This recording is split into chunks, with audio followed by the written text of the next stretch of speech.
Welcome to Non-Monoman TV. I'm Rob Kowalski, and today we're going to talk about a topic that gets a lot of people fired up: polygamy.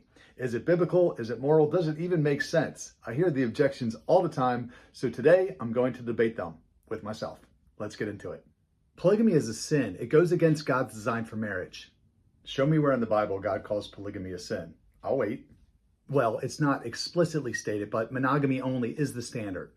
Not really. Abraham, Jacob, Moses, David, Solomon, many of God's greatest servants had multiple wives, and God never condemned any of them for it. But what about Solomon? And what about what Jesus said in Matthew 19 regarding marriage? The issue with Solomon wasn't the number of wives, but their idolatry. He married pagan wives who turned his heart away from God. And Jesus' words in Matthew 19, 4-6, he was emphasizing the permanence of marriage, not a limit on the number of wives. Polygamy devalues women. It treats them like property. Actually, biblical polygamy is about provision, protection, and responsibility. What truly devalues women is modern hookup culture, where men use women for sex with no commitment. Polygyny actually ensures lifelong commitment and care for women and children.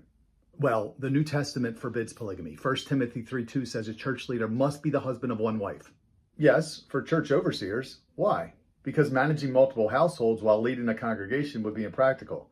That's a qualification for leadership, not a universal command. But polygamy causes jealousy and chaos. Just look at Rachel and Leah. Every marriage structure, monogamous or polygynous, has challenges. And jealousy is a heart issue, not a marriage structure issue. A husband's job is to love his wives equally, just as Christ loves the church. Well, polygamy is outdated. It was for biblical times, not today. So caring for widows and orphans is outdated too? God's principles don't expire. Polygyny actually addresses modern issues like hypergamy and the dating market imbalance. But polygamy hurts children. Where's the evidence? The real crisis is fatherlessness. Statistics show fatherless homes lead to more crime, behavioral disorders, and suicides. Polygyny ensures that men take responsibility for their families.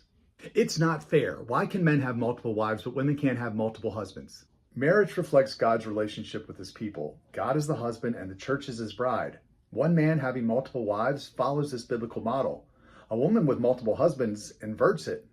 Biologically, one man can father children with multiple women simultaneously.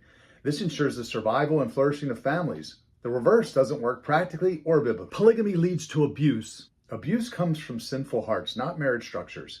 Monogamous marriages have abuse too. In fact, polygynous households often provide more support with wives helping one another. Well, it's illegal. Legality doesn't determine morality. Abortion's legal, but that doesn't make it right. God's law supersedes man's law.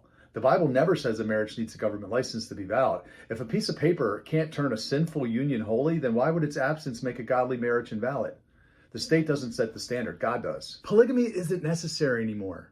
Tell that to all the single mothers struggling alone. Polygamy, or more specific, polygyny, when a man has multiple wives, is a biblical solution to fatherlessness and unstable relationships. It's not just a relic of the past, it's a solution for today. Polygyny isn't for every man, but the idea that monogamy only is biblical is false. The church needs to have an honest conversation about what the Bible actually says. If you have more questions or objections, drop them in the comments. Let's keep the conversation going.